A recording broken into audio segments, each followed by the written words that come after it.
Ada 8 miliar orang di dunia ini. Sebagian besar orang di dunia adalah hamba iblis.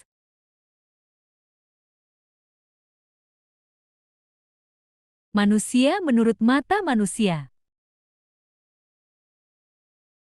Manusia menurut mata Tuhan. Banyak manusia tidak tahu mereka telah dibelenggu dosa.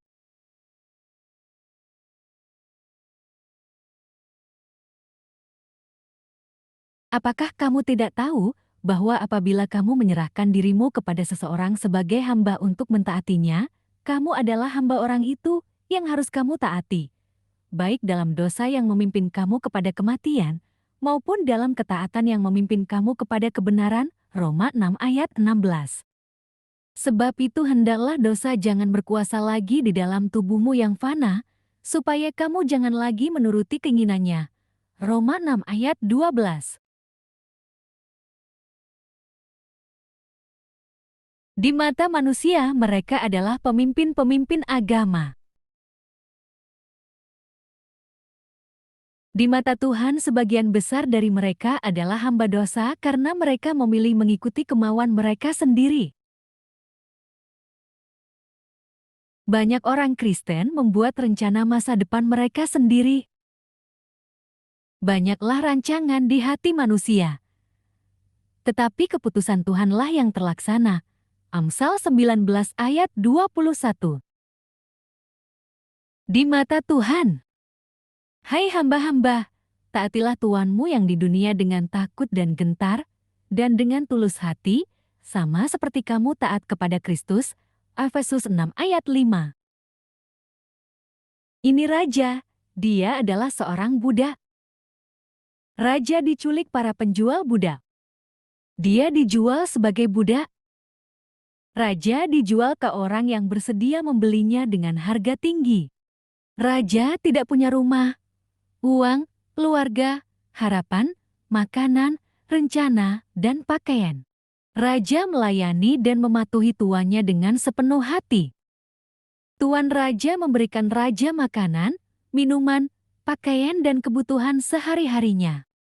Raja bekerja keras melayani tuan barunya setiap hari. Raja harus melayani tuan barunya seumur hidup. Seorang budak tidak memiliki pilihan lain selain bergantung pada tuannya.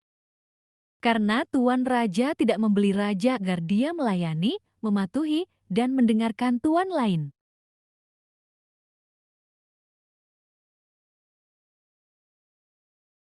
Yesus membeli raja agar raja melayaninya.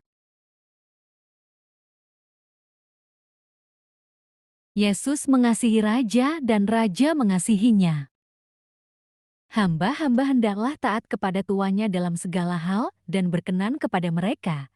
Jangan membantah. Titus 2 ayat 9. Seorang hamba selalu setia melayani Tuhannya. Dia harus selalu datang saat tuannya memanggil.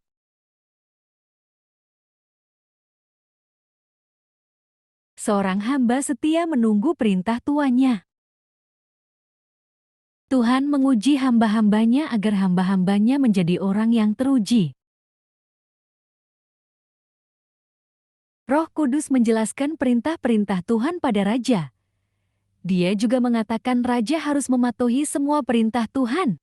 Saat seorang manusia menjadi budak Kristus, dia akan dipersekusi dan ditolak semua orang.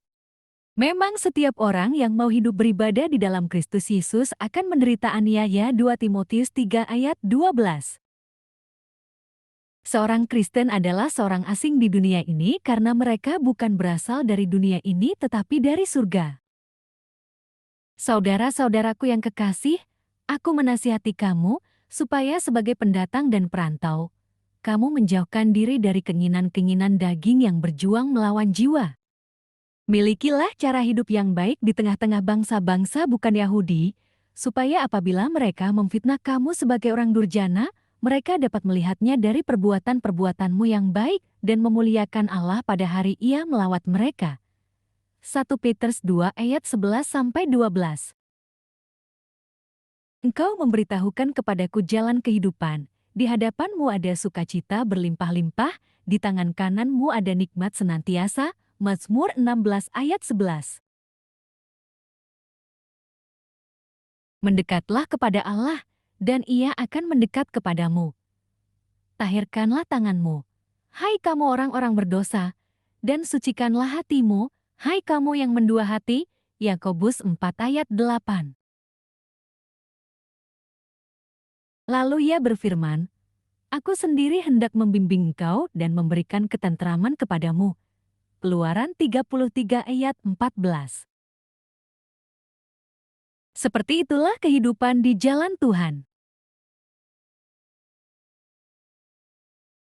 I have decided to follow Jesus.